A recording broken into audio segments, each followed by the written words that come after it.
Connection established.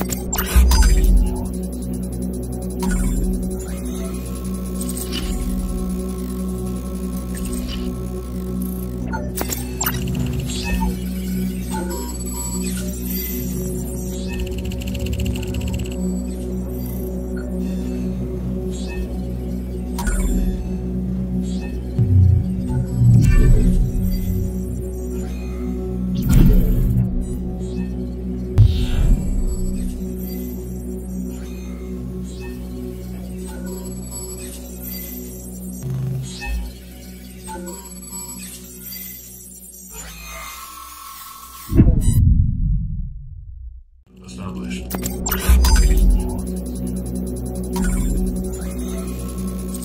Hai, assalamualaikum sobat The Beaker semua. Berjumpa kembali dengan saya Winda Soraya di sini. Hari ini kita akan memperbincangkan mengenai lingkungan dalam perspektif Islam.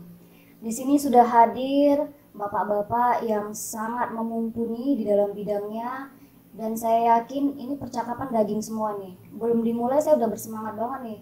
Buat mudah-mudahan ada manfaatnya buat masyarakat, terutama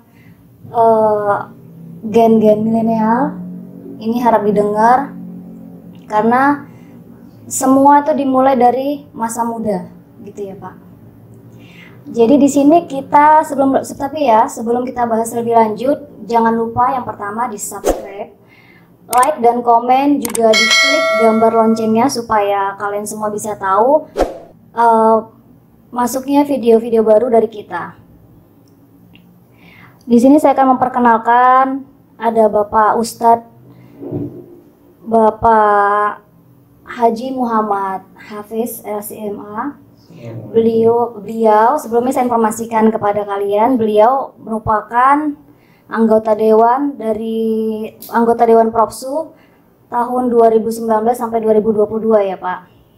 Pernah belajar di Universitas Al-Azhar Kairo, juga S2 di Institut Agama Islam Negeri, dan saya dengar nih Pak, Bapak lagi akan S3 Pak, doktor ya Pak ya, di UIN Sumut ya Pak.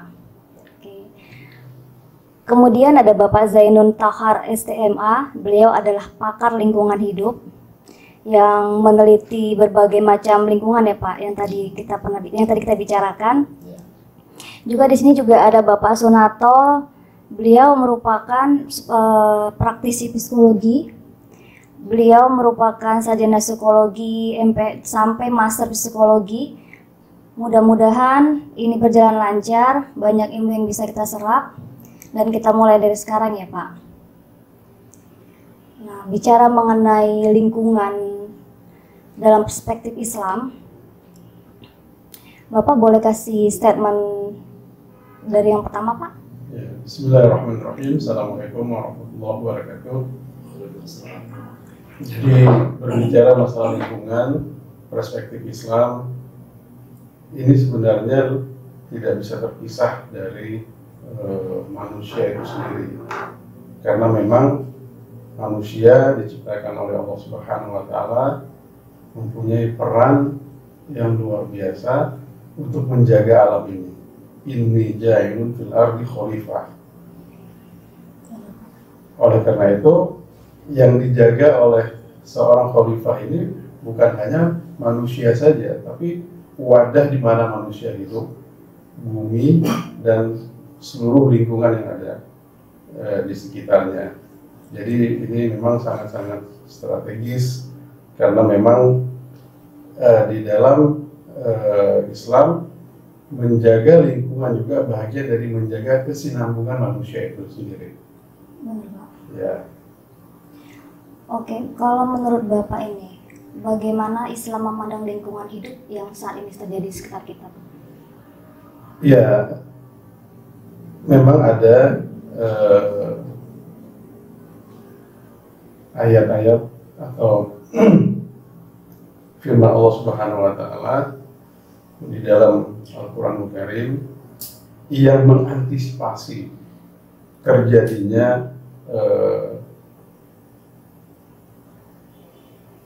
apa namanya peristiwa-peristiwa yang terkait dengan lingkungan, terutama yang bisa merusak lingkungan dan pada akhirnya membawa kepada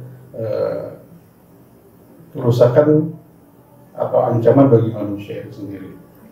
Dan ayat ini jauh-jauh hari Allah ingatkan kepada manusia agar apa? Agar manusia senantiasa selalu mewaspadai manakala terjadinya kerusakan lingkungan. Walaupun ayatnya jelas-jelas mengatakan zaharal fasadu fil barri wal bahri bima kasabat aydin nas, telah terjadi kerusakan di bumi, di lautan karena ulah tangan manusia. Tapi ayat ini juga sebenarnya mempunyai isyarat bahwa kalaupun belahan bumi belum terjadi kerusakan, tetap manusia harus mewaspadai atau menjaganya. Jadi perintah ayat ini juga sebenarnya kalau di dalam Islam itu ada istilahnya fikul wiqayah. Fikih bagaimana cara mengantisipasi agar tidak terjadi kerusakan itu.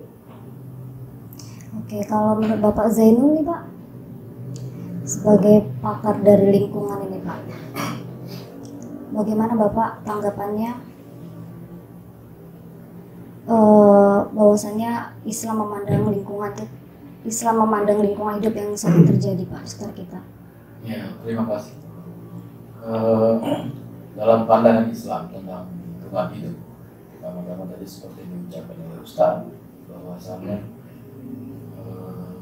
manusia dijadikan sebagai khalifah di bumi ini. Iya. Ternyata yang terjadi adalah seperti surat Ar-Rum 41 yang mengatakan bahwasanya telah terjadi kerusakan di bumi ini akibat ulah tangan manusia, salah satunya. Jadi akibat ulah tangan manusia, di situ berperan bagaimana tangan manusia ini bergerak untuk merusak lingkungan yang dilakukannya secara tidak sengaja.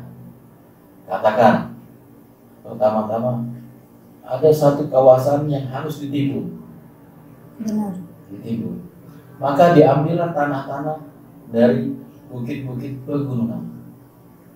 Dari bukit-bukit pegunungan. Sebenarnya bukit dan gunung adalah sayap-sayap dari bumi ini sendiri.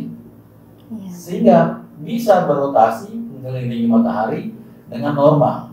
Jika tanah ini diambil terus nyaris kurang lebih seperempat saja gunung sudah hancur, sudah tidak ada lagi, maka jangan salahkan jika suatu hari nanti matahari akan terbit dari sebelah barat.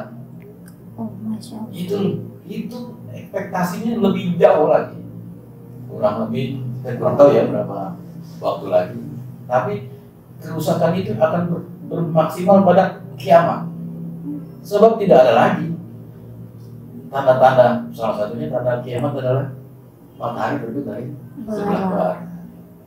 Nah, inilah yang tidak disadari oleh manusia. Itu baru satu yang dilakukan, hanya mengeruk tanah, memindahkannya, kemudian menimbunnya.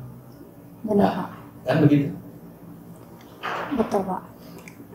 Kemudian Pak, kalau dari Pak Sunarto nih menanggapinya, beliau pakar psikologi, apa yang membuat mereka tuh, maksudnya masyarakat tuh melakukan perilakunya, melakukan hal seperti itu Pak? Baik, terima kasih. Kalau menurut saya dari perspektif psikologi, bahwa dalam manusia itu kan selalu memang ada interaksi antara komponen dalam dirinya berinteraksi dengan lingkungannya, ya. Di dalam berinteraksi berperilaku tersebut tentu ada yang disebut dengan kepentingan. Nah, kepentingan itu adalah tentu saja dari sisi pengambil kebijakan. Perilaku itu kan dimulai dari pengambil kebijakan dalam menjalankan fungsinya, memberikan aturan-aturan dalam lingkungan tadi. Oke. Sekarang itu berjalan dengan maksimal atau tidak? Kalau masih ada unsur kapitalisme di sana, unsur kepentingan di sana, sudah pasti bahwa terjadi regulasi aturan main yang tidak dijalankan secara baik. Nah, sebagai pelaku masyarakat adalah tentu saja itu akan proses tercermin dari perilaku bahwa ternyata yang melakukan pelanggaran karena adanya unsur-unsur kapitalisme dan berbagai kepentingan, maka tidak diberikan punishment yang tepat.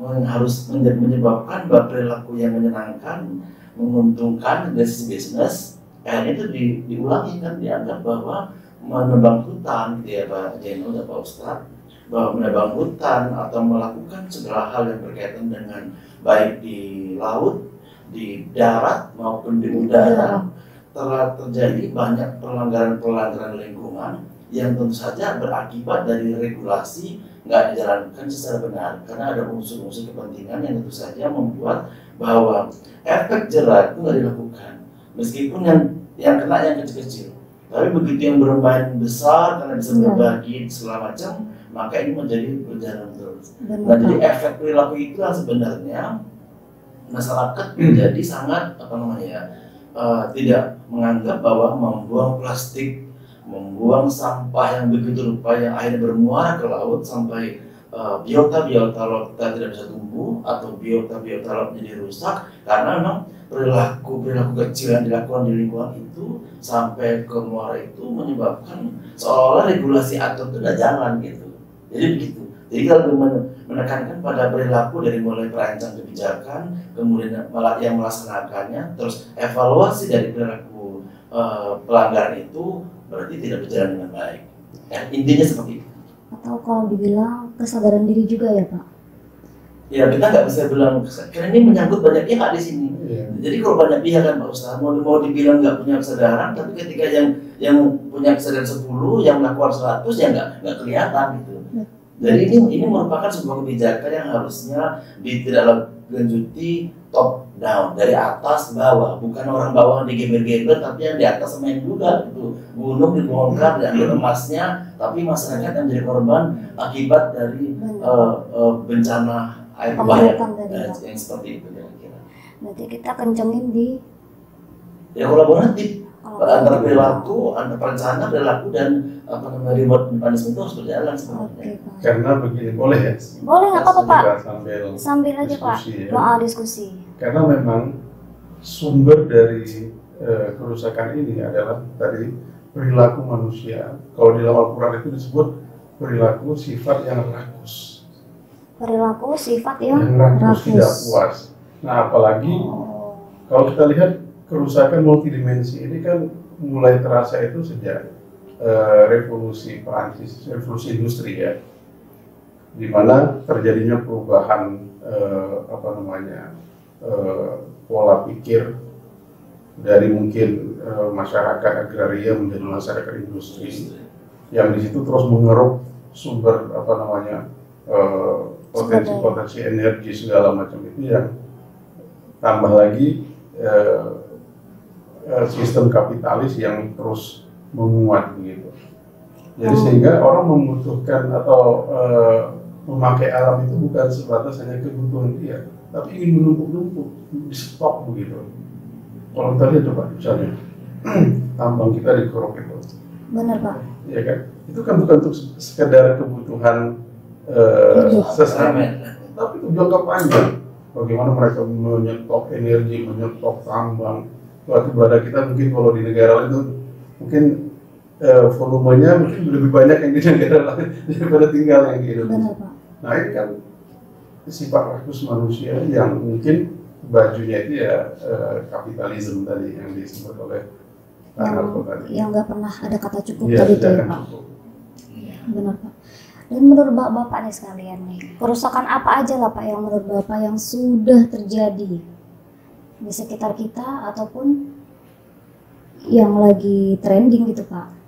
Boleh kita naikkan Pak? Menurut saya kerusakan yang terjadi yang terpenting adalah kerusakan mental, akhlak, kerusakan mental, dan dalamnya itu ada akhlak. Kenapa?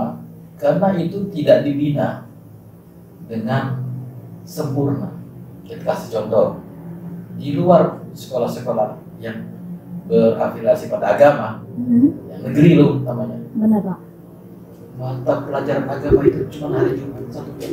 Iya, benar sekali Pak. Sehingga para murid karena ditaruh di hari Jumat, besoknya libur, Iya. maka para murid ini lari dari sekolah dengan bangga. Nanti akan mereka ceritakan 20 tahun kemudian, oh dulu lari. Begitu. Jadi kerusakan mental dan akhlak para murid ini yang tidak dibina, begitu. Yang akibatnya kita tidak tahu lagi yang mana halal dan haram. Semuanya diambil, Caplok. caplok. Caplok ya Pak. Ada yang memang dikelola dengan Iya. benar-benar, ada yang tidak dikelola benar-benar. Kemudian untuk supaya jalannya kegiatan ini, maka mereka berhutang kiri kanan biar ada investor. Benar. Contoh karena Sri Lanka, Nah, itu dia Pak. itu salah satu dari kebangkrutan sistem lingkungan. Karena dia tidak menggunakan kaidah-kaidah dalam beragama dengan benar. Sumber daya alam dengan bijak ya Sumber daya Pak. alam dengan bijak. Kemudian tidak, kita menakut, kita tak ngeri kalau itu terjadi pada negara kita. Sepertinya tuh Pak. Nah, semoga ya nggak terjadi. Karena kita melihat ya, karena sistem lingkungan ini perlu modal, kita berhutang pada negara-negara lain juga berhutang. Kita lihat Amerika sekarang, bagaimana Amerika itu antri buat 9 bahan pokok. Di Amerika aja udah antri Pak. Amerika itu dalam kondisi sekarang seperti itu, inflasi. Itu Pak, sekarang di Amerika tuh Amerika nyontoh Indonesia atau Indonesia nyontoh Amerika tuh soal antri itu. Nah, Itu seperti telur dulu atau yang dulu? Iya Pak. ya. Jadi kalau kita bawa pada kasus-kasus global, Iya. kita melihat negara-negara yang dalam antrian negaranya mereka berada pada telur di ujung tanduk. Itu kebangkrutan negara itu. Bukan berarti negara industri lantas mereka hebat, bukan tentu. Kemudian mereka negara yang berbasis lingkungan itu akan selamat. Tapi sekarang ini sudah multidimensi untuk bagaimana satu negara itu bisa hancur hanya karena kerusakan mental. Sebetulnya intinya itu kerusakan mental, sehingga kerusakan mental terhadap agama, kerusakan mental terhadap berbangsa, kerusakan mental terhadap lingkungan Ya. itu tidak disadari efeknya. Yang penting hari ini dia bisa kaya, yang besok-besok itu urusan besok. Seperti itu. Benar Pak. Bapak boleh? Kalau menurut saya ini, tentu saja tadi banyak hal yang sudah terjadi di kita, nggak usah ke belahan daerah yang lain lah, mungkin di Indonesia saja. Dari mulai kita misalnya rusaknya tambang timah itu di Bangka Belitung, kemudian banyak lahan-lahan gambut yang berubah fungsi di Kalimantan, rusaknya iklim lingkungan yang dari batu bara terus ditinggalkan banyak oleh para pelaku usaha yang mendapat merasa tidak menguntungkan dan sebagainya. Jadi sebenarnya semua itu kan sebenarnya di dalam aturan main bernegara itu ada aturan mainnya dari tata lingkungan dan lain sebagainya. Nah sekarang yang jadi problem adalah yang saya sebutkan di awal tadi, regulasi itu tidak berjalan dengan baik. Kenapa regulasi tidak berjalan dengan baik? Karena masing-masing pelaku usaha itu bisa main mata. Iya, Untuk benar Pak. mengambil biji-besi, untuk mengambil batu bara, mengambil pasir, mengambil batu-batuan, itu dengan adanya model kata BC atau sokongan orang-orang tertentu, mungkin tidak sedikit juga, mohon maaf nih, legislator kan bermain di situ. Iya. Yang bermain di hutan, di laut, di gunung dan sebagainya, sehingga aturan main itu menjadi tidak berjalan. Nah akhirnya yang terjadi ketika aturan main nggak jalan, udah otomatis bahwa kondisi laut kita itu sudah rusak oleh sampah, gitu kan. Pantai-pantai indah udah banyak dibumbui oleh sampah. Nah ini kan lingkungan, tadi kan kita bicara lingkungan di awal kan, sehingga lingkungan yang seharusnya pariwisata kita bagus gara-gara sampah yang tidak terkontrol ini menjadi merusak pemandangan indah. Di kota-kota jumlah sampah berapa ton tidak terrefleksikan dengan baik sehingga ruang lingkup anak bermain itu tidak ada. Betul Pak. Nah, kota yang dianggap ramah anak pun belum punya fasilitas-fasilitas untuk anak Yang bermain benar, sesuai Pak. dengan perkembangan psikologisnya. Nah, jadi kalau kita bicara dari turunan ke atas sampai ke bawah, lingkungan yang rusak itu efeknya dari berbagai dimensi kehidupan. Nah itulah akan merusak peradaban. Orang-orang yang dihadapkan oleh bau sampah, oleh makanan-makanan laut yang sudah tercemar oleh biota kita ya Pak. Itu sehingga menyebabkan bahwa kesehatannya tidak terganggu. Jadi menurut saya ini belum lagi ini keramba-keramba yang di danau yang dipelihara tanpa kontrol, gitu kan. Terus peternakan yang bermuara nanti ke laut, ke sungai dan segala macam itu merusak lingkungan. Jadi lingkungan itu bisa penyebabnya boleh oleh oknum yang memang tadi punya kepentingan bisnis atau oleh pengambil kebijakan. Ya kalau masyarakat justru sedikit, masyarakat tertentu yang punya akses untuk berbisnis lah yang punya banyak untuk bisa merusak lingkungan. Kalau masyarakat mau ngambil kayu mungkin hanya untuk bakar, tidak sebanyak para pelaku usaha yang untuk mengambil sekali borong berapa hektar. Iya. Gitu. Ini yang seperti ini kadang-kadang. Nah, kalau tadi kita berbicara tentang lingkungan nih Pak lagi. Jadi kalau ada nggak nih Pak Ustadz ayat yang mempertegas tentang cara melestarikan lingkungan? Atau apakah sudah di zaman sebelum Al-Quran diturunkan, apakah sudah ada gitu Ustadz yang membicarakan tentang lingkungan? Ya banyak sekali ayat-ayat, karena ayat-ayat Allah Subhanahu Wa Taala dalam Al-Quran itu sebagian besarnya itu berbicara tentang lingkungan, gitu, tentang alam, tentang gunung, tentang lautan. Bahkan Allah bersumpah dengan lautan, bersumpah dengan gunung, binatang dan seterusnya. Jadi memang Islam sangat concern berbicara tentang lingkungan. Nah, sekarang dalam kondisi lingkungan ini terancam, sebenarnya kalau kita ambil benang merahnya berarti kita selama ini mulai menjauh atau menjauhkan yang sebenarnya di awal itu Allah ingatkan kepada kita, gitu, agar kita perhatian dengan lingkungan itu. Karena kalau Allah sudah bersumpah terhadap gunung, terhadap lautan, binatang, kemudian alam, bahkan Allah juga dimensi waktu bersumpah dengan waktu-waktu itu. Ini kan berarti ada sesuatu hal yang sangat penting harus kita perhatikan, gitu. Dan kita jangan abai terhadap itu. Nah, siapa yang bisa menjaga ini? Inilah makanya sebenarnya Allah jadikan manusia itu khalifah, tapi ternyata di perjalanannya justru sebahagian manusia yang tadinya dipersiapkan sebagai khalifah justru malah terjebak untuk terlibat dalam perusakan lingkungan, gitu. Dan itu yang malaikat pertanyakan kepada Allah, inni ja'ilun fil ardi khalifah. Kemudian malaikat bertanya, atajaluna may yasfikud dima. Ya Allah, apakah kamu akan menjadikan manusia itu khalifah nanti yang mereka bertumpahan darah, itu akan menumpahkan darah, berebut, berambisi, segala macam perilaku manusia yang katakanlah yang jauh dari tuntunan Al-Quran dan hadis itu. Nah, disinilah orang akhirnya terjebak tidak peduli lagi dengan lingkungan. Itu tidak ada sains, merasa ya seolah-olah dia nggak memahami bahwa kerusakan lingkungan itu akan mengancam dirinya, masyarakat dan umat, juga bahkan akan anak cucunya ya anak Ustaz? cucu semua akan habis, gitu. Jadi bagaimana Pak kiranya cara kita menjaga lingkungan itu? Apakah seperti Bapak tadi regulasi, gitu ya Pak? Ya. Regulasi. Nah, secara Islam, pesan apa yang bisa disampaikan kepada masyarakat untuk tetap selalu menjaga lingkungan? Iya, sebenarnya regulasi memang harus dan itu sangat dibutuhkan. Tapi di samping regulasi tadi, kerusakan mental ini berarti kan harus diperbaiki mentalnya. Karena memang sumber dari perilaku itu adalah mental yang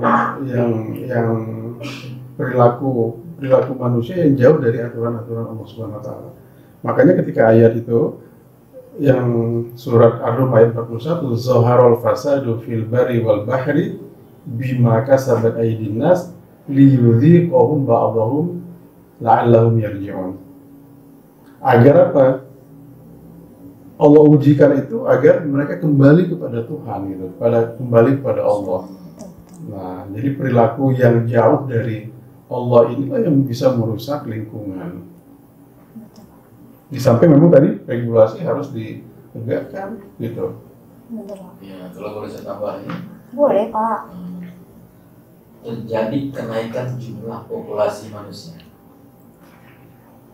270 juta Indonesia kurang lebih saat ini. Kalau 270 juta ini, berarti kan 270 juta orang ini harus diberi makan. Benar. Untuk mendapat makanan ini kan berarti harus ada yang tadinya hutan diganti jadi sawah. Kan begitu? Benar. Tadinya laut, tenang-tenang, terus terjadilah blokade laut dengan jaring-jaring, kan begitu. Iya. Udah nggak nyaman lagi kalau orangnya udah banyak, 270 juta. Nah, apalagi semakin banyak pengeluaran dari hasil-hasil tambang untuk konsumsi 270 juta orang. Kemudian sistem manusia juga, mereka tidak nyaman kalau naik angkot. Akhirnya dibeli mobil. Udah mobil 1, 2, 3, 4. Itu yang menyebabkan konsumsi BBM tinggi. Seperti itu. Iya. Nah, apalagi banyak sekali. Kemudian transportasi pesawat maupun transportasi laut. Ini yang mengakibatkan terjadi konsumsi yang tinggi dari BBM. Kemudian apalagi? Digalilah batu bara, setelah digali ditinggalkan. Digalilah nikel, setelah digali ditinggalkan. Banyak sekali kerusakan-kerusakan akibat penggalian-penggalian itu yang sudah diungkapkan tadi Mas Tanto. Nah, ini yang tidak direfleksi, yang tidak dilakukan perbaikan lagi.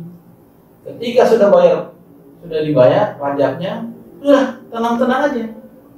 Seharusnya kan dilakukan rehabilitasi untuk lubang-lubang itu ditutup, kemudian api-api yang keluar atas gas itu diselesaikan. Dulu lah itu salah satunya. Di Medan, Iya. kelihatannya belum ada saya kaitkan antara tambang, cuma masalah konsumtif aja. Dengan kota yang 250 km persegi ini, jadi Medan sudah sempit dengan banyaknya populasi yang bertambah. Kalau pagi, kalau siang, kalau pagi dan kalau malam itu berbeda juga. Karena rata-rata sekarang sudah ke pinggir, ke arah Patumba, ke arah Tembung, yang bukan lagi Medan, kemudian ke arah tempat-tempat yang berbatasan kota-kota satelit Medan ini. Ini juga perlu kita perhatikan Medan ini, karena saya lihat Medan kebersihannya, Gimana, Pak? kebersihannya memang tidak bersih. Mudah-mudahan kita nggak dipanggil habis ini ya, Iya. Pak. Kalau kami itu, Kalau menurut saya Pak Inul Pak Ustaz, Ya. kenapa tadi saya menyebutkan bahwa regulasi itu penting? Di negara sebelah, negara kecil itu tidak ada orang buang puntung rokok. Nah, Kenapa? itu. Karena regulasi, aturan main, law enforcement itu jelas. Ini sungai-sungai kita di dalam kota ini disebut dengan parabus. Di negara sana itu parabus itu tempat orang Bersih. jalan untuk menggunakan perahu jalan sungai. Betul. Kita begitu indahnya kota ini, tapi karena saya nggak tahu nih, apakah regulasinya tidak ada atau implementasi aturan yang tidak dijalankan, atau perilaku masyarakat yang membuang sampah sembarangan, atau apa ya, tempat-tempat mendistribusi sampah tidak terkoordinir dengan baik, sehingga itu tadi kita kalau bercermin dari kondisi ini yang seperti disebutkan tadi, bahwa ya di samping perilaku itu regulasi lah. Kalau dibilang mentalnya bagus pun kalau nggak ada regulasinya, yang bagus mentalnya 1000, yang tak baik mengambil kebijakan, ada pabrik A buang sampah sembarangan di sungai itu, macam-macam cerita. Tergoda juga ya Pak. Regulasi tidak jalan, Regulasinya sudah ada, tapi tidak diimplementasikan dengan ketaatan, Betul. dengan baik, tidak dilakukan kontrol. Tentang sampah, tentang buang sampah sembarangan sudah ada. Cuman karena budaya masyarakat kita yang tidak taat pada masalah buang sampah, aparat aja juga buang sampah dari mobilnya itu. Begitu. Enforcement-nya saya bilang belum ada. Enforcement-nya. Menegakkan efek jerah itu tidak Betul. ada. Saya contohkan misalnya gini, pelaku usaha yang membuang limbah ke sungai, nggak ada hukumannya, nggak ada. Yang mau membakar hutan 2000 hektar itu kena penalti tidak. Jadi itu tadi baru cerita yang kalau dilakukan masyarakat mungkin masih kecil lah jumlahnya dibandingkan dengan para orang yang membuat aksi untuk kepentingan yang besar. Korporasi ya Pak. Ya korporasi, tapi kalau hanya masyarakat kecil hanya buang sampah itu pun udah segitu banyaknya. Apalagi kalau yang korporasi. Justru masyarakat Kalau kecil gampang masyarakat- ditindak Pak ya. Kalau yang besar bisa nego. Nego. Tergantung sekarang law enforcement-nya. Betul. Mudah-mudahan ini akan terjadi lah di era ini ya. Mudah-mudahan yang kayak gitu anggota dewan di sana Pak. Ya. Anggota dewan yang di sini enggak gitu ya Pak. Tapi saya reses selaku anggota dewan ini sudah menjadi keluhan banyak warga Kota Medan. Apalagi yang dirilis oleh Menteri Lingkungan Hidup. Medan ini sudah bukan lampu kuning lagi Pak, masalah kebersihan, sudah lampu merah. Kita masuk 3 besar kota yang terjorok di Indonesia. Nah ini Prestasi tuh Pak. tentunya jadi tantangan bagi Pak Bobi, Kepala Daerah Kota Medan, juga Pak Edi Ramayadi yang mayungi Sumatera Utara ini.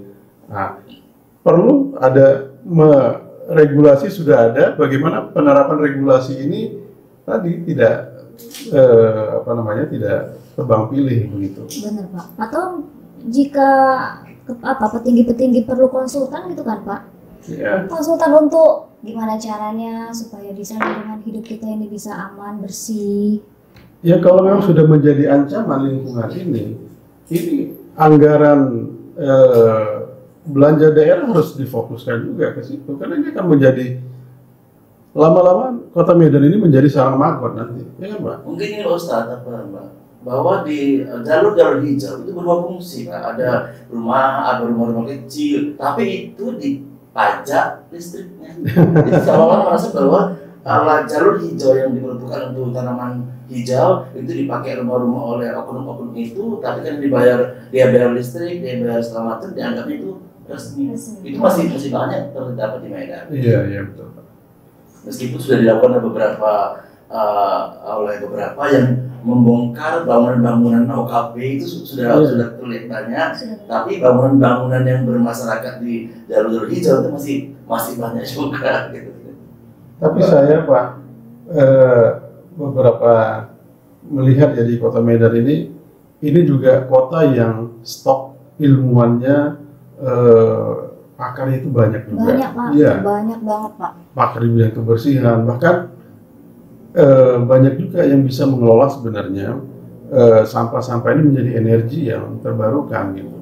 Nah ini kalau dibuat sebagai gerakan Kota Medan, energi berbasis lingkungan, ini dahsyat sebenarnya Pak gitu. Terus yang jadi pertanyaan Pak, sudah ada nggak Pak kira-kira program dari pemerintah untuk membantu Ya ini Pak? makanya kita dorong, mudah-mudahan stakeholder yang mendengar ini tergerak untuk merekrut ilmuwan-ilmuwan kita di Kota Medan ini untuk sama-sama yuk kita pikirkan bagaimana solusi kerusakan lingkungan sampah di Kota Medan ini yang juga bagian dari kerusakan lingkungan itu untuk dijadikan suatu hal yang positif bagi masyarakat. Harus ada revolusi karena ini sudah sampai kepada tahap kalau bagi saya memprihatinkan Benar Pak, dan akan mengancam jiwa kita semua di sini. benar. Apalagi kalau sudah hujan ya Pak. Oh ya, Saya di mana, pikiran di mana gitu ya Pak. Nah sekarang Pak Bobi kan programnya itu sudah membongkar parit-parit semua itu kan. Benar. Coba lihat itu. Itu kalau semuanya dikumpulkan mungkin lebih tinggi dari Jabal Uhud kan. Mungkin. Masalah ini. Iya benar Pak. Kemudian Bapak boleh Bapak. Ya, saya kembali ke masalah mental tadi, Pak.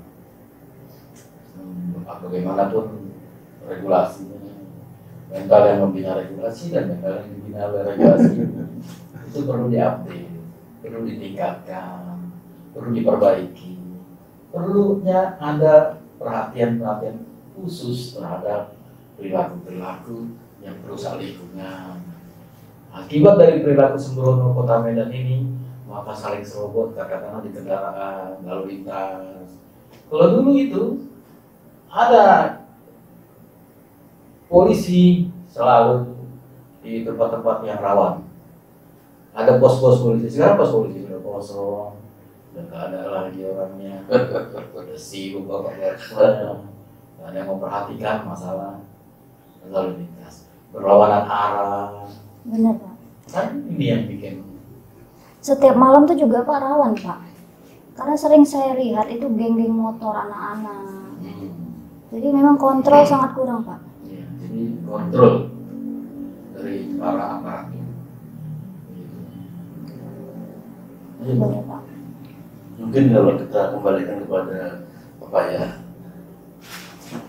pembicaraan tadi awal mengenai lingkungan tadi, memang ujung-ujungnya tentunya kerjasama berbagai pihak itu harus ditingkatkan dari sisi tertentu, supaya tadi misalnya dibilang Pak Indul mengenai mental kan, Pak Ustadz mengenai bahwa ternyata banyak hal-hal yang sudah menimbulkan keresahan, tapi kalau tidak ada apa namanya tindakan yang memang nyata, gitu kan, tindakan nyata konkret gitu, ya tidak akan terjadi perubahan.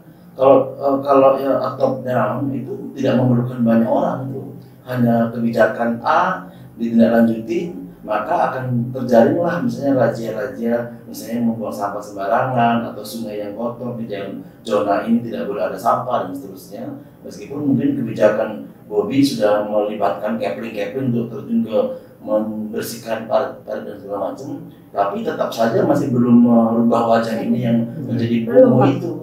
Kota Medan yang udah umur berapa? 700 ya? Kota Medan umur berapa? Iya, lebih kurang.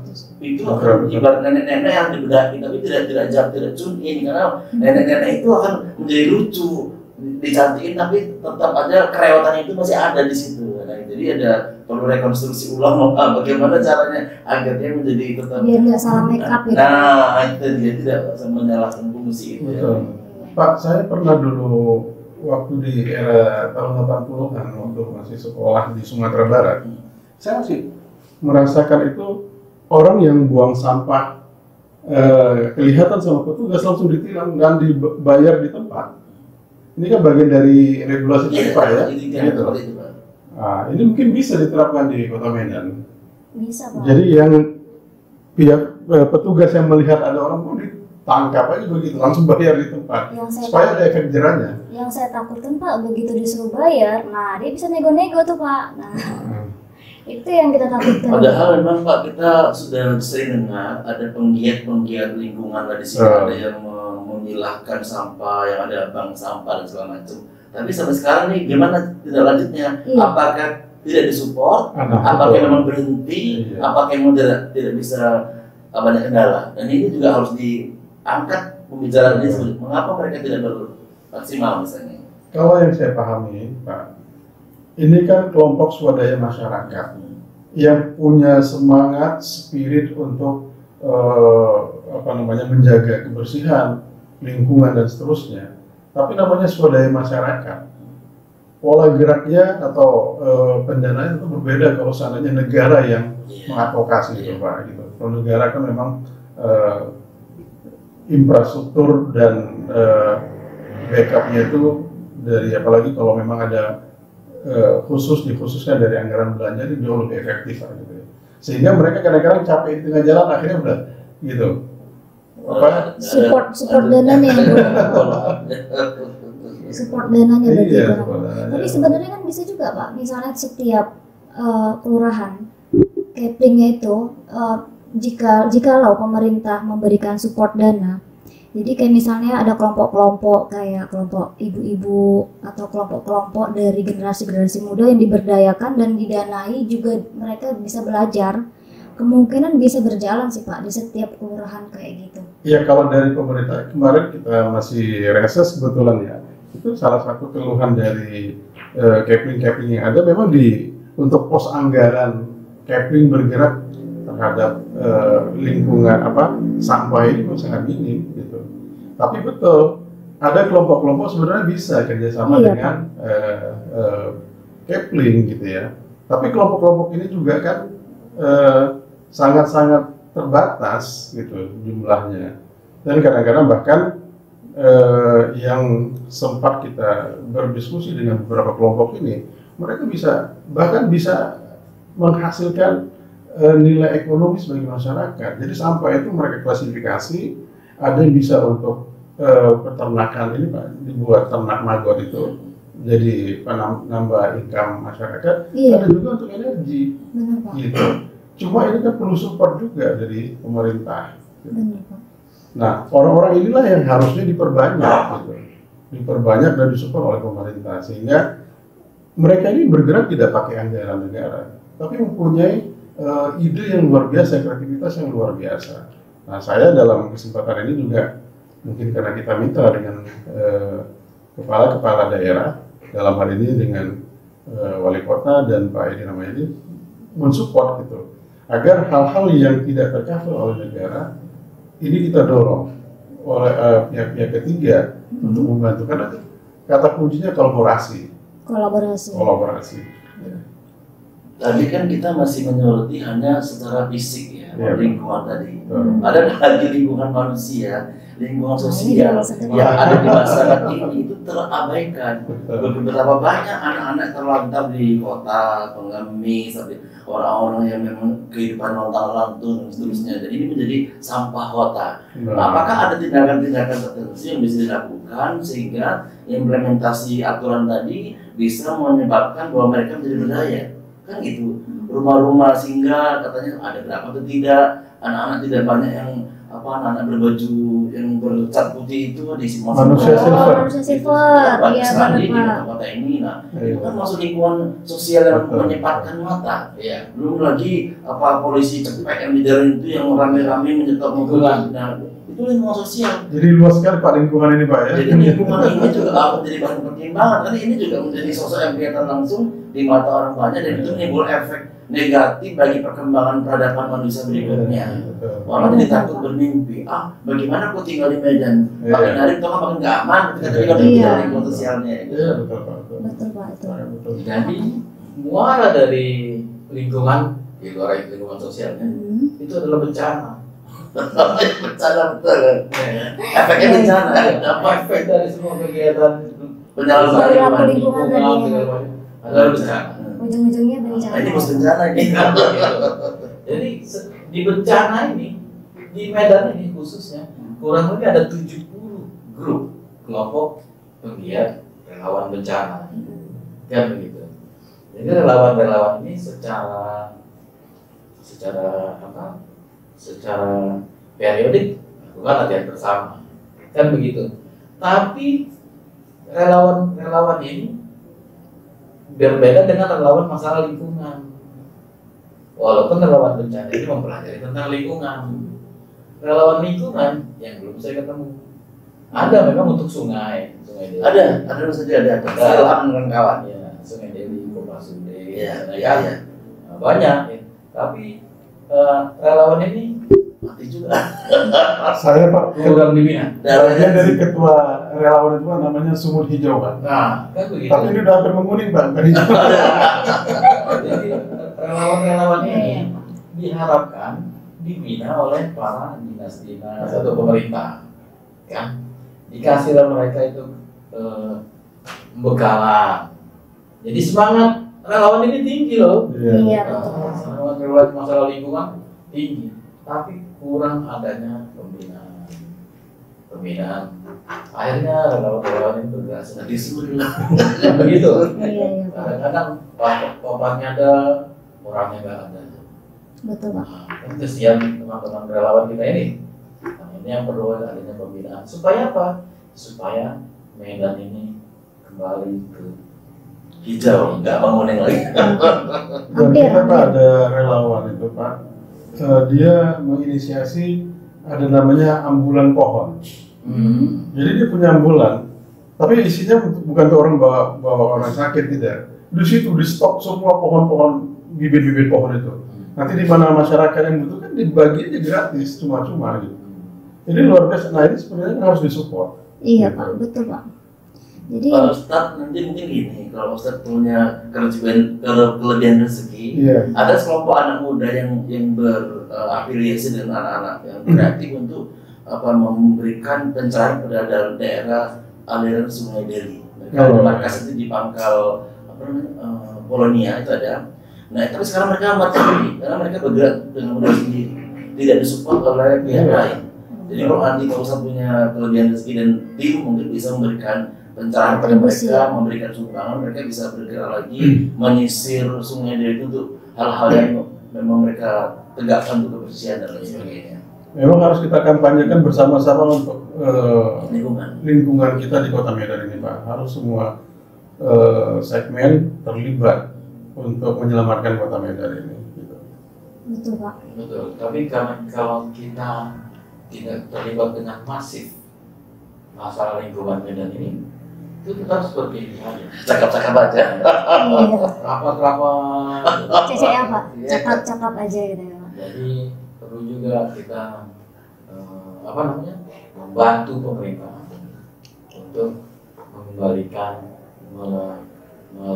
melestarikan lingkungan di Kota Medan ini, khususnya di Sumatera Utara pada umumnya dan di Indonesia lebih besar. Kalau saya berharap begini ya Pak Ustadz dan Pak Eko, adalah orang-orang yang punya kelebihan rezeki untuk bisa memperhatikan lingkungan sosial. Misalnya dia bisa mensupport anak-anak muda yang kreatif supaya tidak kelayapan, misalnya anak-anak muda yang bisa berkarya di bidang apapun supaya dia tidak terjebak dengan kenakalan dan sebagainya. Sehingga lingkungan sosial tadi kan merupakan komponen satu lagi, dan lingkungan itu ada dua, lingkungan fisik dan lingkungan non fisik. Saat ini bisa dijalankan, maka bersinergilah lingkungan kita udah lebih baik secara fisiknya, tapi lingkungan masyarakatnya pun bisa melek, mereka bisa hidup, bisa bertahan, tapi tidak harus berbuat kerusakan gitu. Ada pembinaan, pelatihan terhadap katakanlah yang ada di simpang lampu traffic light itu yang manusia itu kan ditangkapin saja, dikumpulkan, dikasih pembinaan. Kadang-kadang mereka juga, bukan kadang-kadang sih, yang saya lihat butuh wadah juga Pak. Selain support dana, mereka butuh wadah untuk berkreasi. Jadi mereka bisa menghabiskan waktunya di tempat itu, bisa belajar, yang saya bilang bisa dapat pembinaan yang seperti Pak bilang tadi, juga diaktifkan semua tempat-tempat budaya, tempat-tempat seni budaya. Diaktifkan untuk apa? Melatih anak-anak ini untuk belajar masalah seni tari, seni rupa, apa yang menjadi minat mereka, bakat mereka. Tapi UUD Pak, ya. Memang harus Pak. UUD kalau tidak ada supporting, mereka udah kreatif, terus tidak ada tidak lanjutnya, mati lagi. Harusnya tadi kalau ada orang yang memang mampu memberikan gerakan, terus ada implementasi dari yang dilatihkan tadi itu, dibuatlah apakah IU kecil atau apa yang diberikan jalan keluarnya, misalnya kayak The Beer Coffee itu bikin tampilan anak-anak muda yang terdidik tadi, melibatkan masyarakat, itu kan udah bagian penting untuk membangun lingkungan sosial jadi lebih baik gitu. Insya Allah kalau The Beer Coffee sudah Pak. Alhamdulillah. Dengan adanya kami kelas berbagi, yang mana tahu Pak Ustadz juga berminat untuk bergabung, untuk memberikan materi, nanti juga boleh gitu ya Pak. Juga Bapak. Ya, alhamdulillah. Insya Allah. Ada kami yang namanya program kelas berbagi Pak. Jadi disitulah kita optimalkan buat anak-anak muda yang mau belajar. Jadi kami kumpulkan, kami undang pemateri Pak. Mudah-mudahan nanti tidak The Beer Coffee saja, ada 1000 pelaku yang dan bisa terbuka. Kalau hanya satu dan di antara sekian juta yang masih banyak, masih belum tertolong gitu. Karena saya tahu Pak, di Selayang, Medan Selayang itu ada kelompok anak muda yang bergabung di remaja masjid Pak. Mereka melakukan gerakan sadar sampah ini Pak. Jadi berbasis remaja masjid, lingkungan tadi Pak. Mereka itu mengumpulkan sampah dari masyarakat, kemudian mereka memilah, kemudian tadinya dijanjikan ada yang membeli sampah-sampah ini gitu. Tapi ini kan satu hal yang sudah bagus. Tinggal nanti diperluas saja. Ini segmen remaja masjid, mungkin ada segmen apalagi gitu masyarakat atau mungkin segmen dari gereja dan seterusnya. Tapi semua harus peduli gitu. Seperti kita perbanyak segmentasi yang memikirkan Kota Medan ini. Benar Pak. Jadi kita ada lagi Pak? Ya. Mungkin intinya gini Pak, Pak Ustadz dan Pak Zainul. Kalau implementasinya itu bisa dijalankan dan memberikan harapan, pasti akan banyak tiruan yang lain. Betul. Tapi kalau cuma sampai di situ tidak ada implementasi, itu tidak akan ditiru, hanya sporadis doang dan tidak berefek panjang. Jadi kalau boleh ada gerakan, ada action, ada follow up dan memberikan harapan hidup buat mereka. Itu baru bisa. Kita akhiri sampai di sini, tapi saya boleh minta nih Pak closing statement dari masing-masing Bapak. Iya. Bapak boleh duluan? Ya, kalau saya melihat memang problema lingkungan hidup ini sudah masuk ke zona yang sangat mengkhawatirkan, dan ini juga bukan hanya di Sumatera Utara tapi dunia dengan global warmingnya, ancaman panas dunia ini kan bagian dari lingkungan juga. Oleh karena itu, marilah paling tidak kita mulai dari diri kita sendiri. Apa yang kita bisa buat untuk menjaga kelestarian lingkungan? Paling enggak kita tidak terlibat dalam aktivitas ya Pak, aktivitas merusak lingkungan. Ya. Kalau saya lebih cenderung bagaimana kita mensikapi untuk membantu pemerintah sebagai bagian dari masyarakat, membantu pemerintah, katakanlah bagaimana kita mempelajari, memberikan masukan, memberikan jalan keluar tentang lingkungan hidup ini. Nggak ada jalan lain karena pemerintah yang punya regulasi, pemerintah yang mengontrol regulasi. Benar. Ya kita harus membantu. Nah, itu salah satunya Bang. Ya, menurut saya tadi kan saya beri contoh pada regulasi bahwa lingkungan sosial dan lingkungan hidup manusia sebagai peradaban hidup di dalam lingkungannya tentu bermuara pada bagaimana masing-masing individu itu bisa menggerakkan dirinya untuk tidak mengeksplorasi hal-hal yang menimbulkan kerusakan jangka panjang, menengah atau jangka pendek, sehingga perlu kerjasama dengan berbagai pihak supaya implementasi yang bisa dilakukan untuk keberlangsungan hidup jangka panjang. Oke, kita sudahi sampai di sini. Sebenarnya banyak sekali yang bisa kita ambil, juga waktunya sangat terbatas ya Pak. Ya. Banyak yang mau kita gali, banyak yang mau kita bicarakan, manfaat-manfaat dan segala macam. Tapi karena waktu terbatas, kita sudahi sampai di sini. Ada beberapa kata yang saya bisa simpulkan, bahwasannya ayat Al-Quran dan hadis-hadis yang menyebutkan tentang pelestarian lingkungan merupakan isyarat tentang adanya keteraturan yang harus dijaga dan dilestarikan. Seperti hadis perintah untuk bercocok tanam, menanam pohon, dan tidak boleh membuang hajat sembarangan. Namun, di sini kita diharuskan pemerintah, kemudian seluruh masyarakat harusnya mendukung dan bersinergi dalam menjaga juga melestarikan lingkungan. Maka karena lingkungan merupakan salah satu ciptaan Allah yang harus kita jaga kelestariannya, karena kelestarian lingkungan terkait dengan kesejahteraan suatu bangsa. Sampai di sini saya tutup. Jangan lupa subscribe, like, komen, dan jangan lupa juga ke Debir Kopi. Setiap hari Jumat, Sabtu, dan Minggu kita ada live musik, nongkrong dan santai, juga belajar di sini. Terima kasih. Assalamualaikum warahmatullahi wabarakatuh. Waalaikumsalam warahmatullahi wabarakatuh.